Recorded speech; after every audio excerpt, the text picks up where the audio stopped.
வணக்கம். உங்கள் அன்பு தோழியின் ஆரோக்கிய உணவும் அற்புத வாழ்வும். இன்னைக்கு நாம சில்லி சாஸ் செய்ய போகிறோம். இந்த கிரீன் சில்லி சாஸுக்கு நான் வந்து 10 பச்சை மிளகாய் எடுத்திருக்கேன். இதை சின்ன சின்னதாக கட் பண்ணி எடுத்துக்கலாம். கட் பண்ண எல்லாத்துலேயும் அள்ளி ஒரு பாத்திரத்தில் போட்டுக்கலாம். இது கூட நாம 1 இன்ச் அளவு இஞ்சியை தோலை சீவிட்டு கட் பண்ணி போட்டுக்கலாம். இது கூட போடுறதுக்கு 2 முழு பூண்டு 2 பூண்டு பல்லு தோலை உரிச்சு வச்சிருக்கேன். இதை வந்து கட் பண்ணி போட்டுக்கலாம். கட் பண்ணி போட்டாச்சு. இப்போ இது கூட கொஞ்சமாக தண்ணி ஊற்றி நல்லா வேக வச்சு எடுத்துக்கலாம்.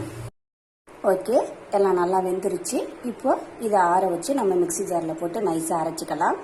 ஆற வச்ச பச்சை மிளகாய் அந்த இதெல்லாம் போட்டுட்டோம். இது கூட 1 டீஸ்பூன் சுகர் போட்டுக்கலாம். 1/4 டீஸ்பூன் சால்ட், பாதி லெமன். இப்போ இதை நைஸாக அரைச்சிட்டு வந்துடலாம். இதையும் நைஸாக அரைச்சாச்சு. இதையும் நல்லா வடிகட்டிடலாம். எல்லாத்தையும் நல்லா சக்கையாக எடுத்தாச்சு. எல்லாத்தையும் சக்கையாக எடுத்த பிறகு பாருங்க, இவ்வளவுதான் இருக்கு. இதில் அது எந்த அளவுக்கு திக்காக இருக்குன்னு பாருங்க.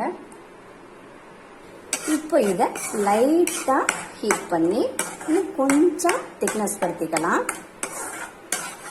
நான் வந்து நிறையா வந்து சேர்க்கலை, கொஞ்சம் தான். இந்த நேரத்துக்கு நான் செய்யக்கூடிய ஒரு ரெசிபிக்காக தான் இது வந்து நான் கொஞ்சமாக செஞ்சுட்டு இருக்கேன்.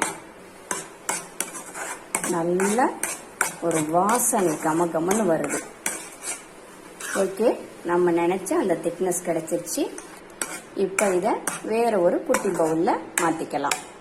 ஓகே, சூப்பரா கிரீன் சில்லி சாஸ் ரெடி. இந்த வீடியோ உங்களுக்கு பிடித்திருந்தால் லைக் பண்ணுங்க, ஷேர் பண்ணுங்க, சப்ஸ்கிரைப் பண்ணுங்க. மறக்காம பக்கத்தில் உள்ள பெல் ஐகானை கிளிக் பண்ணுங்க. தேங்க்யூ.